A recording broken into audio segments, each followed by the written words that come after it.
সীমান্তে আবার উত্তেজনা। বিএসএফের গুলিতে নিহত এক ভারতীয়। নিহত ব্যক্তির নাম জাহানুর হক। ঘটনাটি ঘটেছে দিনহাটা 1 নম্বর ব্লকের গীতালদহ সীমান্তে। বিএসএফ সূত্রে জানা গিয়েছে নিহত ব্যক্তি পাচারের সাথে যুক্ত।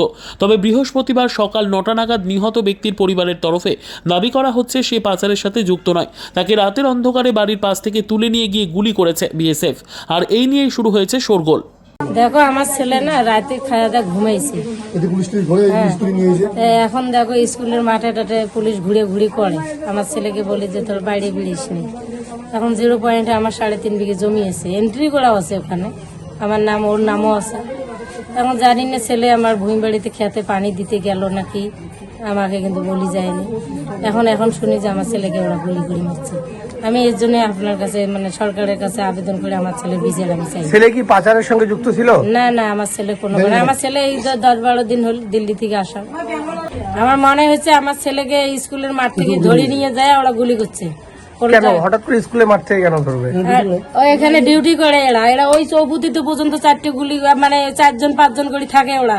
বয়স কত? বয়স 20 বছর। Bureau report, PB news. Dreamland nursing home, ঠিকানা ইন্দ্রপ্রস্থ, বাবুরবাগ, পূর্ব বর্ধমান। পিন নম্বর 713104। যোগাযোগের নম্বর 9775163111।